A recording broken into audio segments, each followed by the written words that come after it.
اب یہ بہت سے جو لوگ کہتے ہیں نا کہ ہم جی آج کل تو شریعت ہے ہی نہیں، آج کل تو فضل کا دور ہے، آج کل تو یہ ہے. خداوند یسوع مسیح خود کہہ رہے ہیں کہ جب تک، کیونکہ میں تم سے سچ کہتا ہوں جب تک آسمان اور زمین ٹل نہ جائیں ایک نقطہ یا ایک شوشہ توریت سے ہرگز نہ ٹلے گا. اب کہاں پہ رد ہوا؟ اب تو خداوند یسوع مسیح اس کی تصدیق کر رہے ہیں کہ وہ تو پورا ہوگا ایز اٹ ایز. تو ہم کیسے کہہ سکتے ہیں کہ خداوند یسوع مسیح نے کہا ہی نہیں ہے کہ شریعت کو نہ مانو؟ یہ میرے بہنوں، میرے بھائیوں، یہ جو لوگ ایسی تعلیم دیتے ہیں وہ پتہ نہیں کہاں سے سیکھ کے آتے ہیں. لیکن بہت سے لوگوں کا جیسے کہ اپنا دل کر رہا ہو شراب پینے کا یا کچھ ایسے غلط کام کرنے کا یا کچھ ایسی غلط تعلیم کا کہ جو وہ چاہ رہے ہوں کہ اس کو ایسے ہونا چاہیے، وہ خود ہی اپنی طرف سے لگا لیتے ہیں.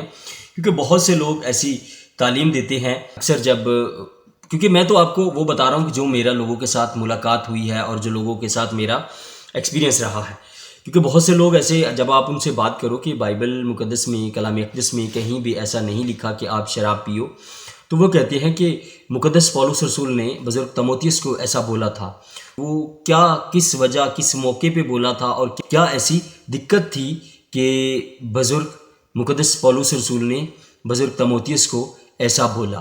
تو میری کلام اقدس میں ارشاد ہے کہ لوگ اس کو اپنے حساب سے تعلیم دینا شروع کر دیتے ہیں. پڑھتے وہ کلام اقدس کو ہیں لیکن تعلیمات جو ہے وہ دیتے ہیں کہ جو ان کے حساب سے صحیح ہو یا جو ان کو ٹھیک لگ رہی ہو. تو ایسا کہیں بھی نہیں ہے کہ خداوند یسوع مسیح نے کہا ہو کہ آپ شریعت کو نہ مانا کرو، شریعت آپ کے لیے نہیں ہے. جب تک آسمان اور زمین ٹل نہ جائیں ایک نقطہ یا ایک شوشہ توریت سے ہرگز نہ ٹلے گا. اب یہ توریت شریف کی شریعت کی بات کر رہے ہیں خداوند یسوع مسیح.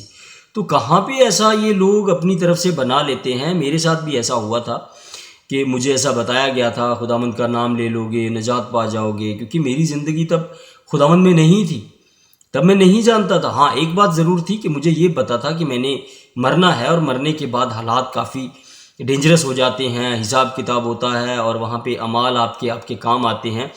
تو میں بھی جب ایسے نام نہاد لوگوں کے ہتھے چڑھ گیا تھا تو ان لوگوں نے مجھے بھی ایسی تعلیم دی تھی، تو میں بڑا خوش ہو گیا تھا. میں نے کہا لو جی یہ تو کام ہی سیدھا ہو گیا، اب تو بس خداوند کا نام لے لو اور آگے نکل جاؤ. ایسا نہیں ہے. جب کلام اقدس کو جانا، جب اس کو پڑھا تو ایسا نہیں ہے. آپ بے شک مسیحی ہیں، بے شک آپ مناد ہیں، بے شک آپ ایک خادم ہیں. اگر آپ خداوند کے ترازو میں پورے نہیں ہیں، آپ کے نام کے ساتھ جون مسیح، پیٹر مسیح، جو مسیح بھی لگا ہوا ہے، اگر آپ کلام اقدس کے ترازو میں پورے نہیں آتے تو آپ کبھی بھی خدا کے عزیز، اس کے پیارے، اس کے ہم وراثت نہیں ہو سکتے. آج جو فضل کے دور کی بات کرتے ہیں وہ فضل یہ ہے، ہم نے ان احکام کو ماننا ہے. ہم نے جو خدا نے بزرگ موسیٰ نبی کو شریعت دی توریت شریف کی، ان کو ہم نے ماننا ہے. لیکن فضل ہم پہ کیا ہوا ہے کہ ہمیں خداوند یسوع مسیح کے ذریعے سے ابدی زندگی میں داخل ہونے کی خدا کے فضل سے اجازت مل جاتی ہے کہ جب ہم خداوند یسوع مسیح کو فالو کرتے ہیں تو ہمیں ابدی زندگی میں داخل ہونے کا اجازت مل جاتی ہے، ہم اس میں داخل ہو سکتے ہیں. آج بھی اپنے آپ کو وہ اتنا کچھ بڑے بڑے نام کے ساتھ ٹائٹل رکھ رہے ہیں، لیکن یقین کریں کہ ایسی تعلیم دے رہے ہیں، ایسا افسوس ہوتا ہے کہ یہ کہاں سے پڑھ کے آئے ہیں، یہ کہاں کی تعلیم دے رہے ہیں. کلام اقدس ہمیں نہیں بتا رہا کہ آپ شریعت کو نہ مانو.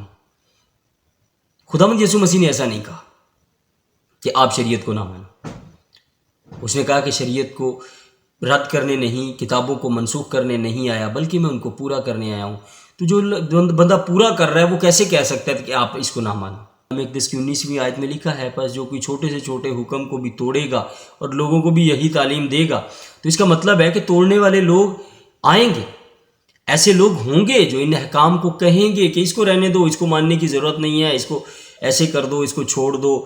تو میرے عزیز بھائی اور بہنوں، کبھی بھی ایسا نہیں ہوتا کہ کوئی انسان آ کے کسی سٹوری کا تھوڑا سا ٹکڑا لکھ دے اور کہے کہ بس اسی کو آپ جانتے رہو، پیچھے والی سٹوری پڑھنے کی آپ کو ضرورت نہیں ہے.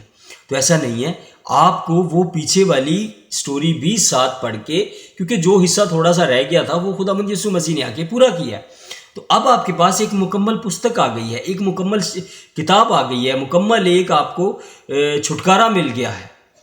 تو ہمیں ایسا جاننے کی، ایسا سمجھنے کی ضرورت ہے۔ آج میں آپ کو اسی بات کے لیے انکریج کرتا ہوں کہ آپ خود ضرور کلام اقدس کو پڑھیے، خداوند آپ کو ضرور حکمت بخشے گا، اور جو بھیڑوں کے روپ میں بھیڑیے نکل کھڑے ہوئے ہیں وہ آپ ضرور ان کو پہچان پاؤ گے، کیونکہ یہ خداوند یسوع مسیح کے دور سے بھی ایسے لوگ تھے، اللہ تعلیم دے کے لوگوں کو گمراہ کرتے تھے، آج بھی ایسے ہیں، بلکہ آج تو بہت زیادہ ہو گئے ہیں۔ آج ہمیں ان باتوں کو جاننے کی ضرورت ہے، اور ہم کیسے جان سکتے ہیں؟ جب ہم کلام اقدس کی روشنی میں دیکھیں گے تو، کیونکہ ہم اپنی آنکھوں کی روشنی سے اور اپنی عقل سے، اپنی سمجھ سے ان چیزوں کو کبھی نہیں سمجھ سکتے۔ کلام اقدس کی روشنی میں جب ہم دیکھیں گے تبھی ہمیں سمجھ لگے گی کہ کون سا بھیڑیا بھیڑ کے روپ میں آیا ہوا ہے۔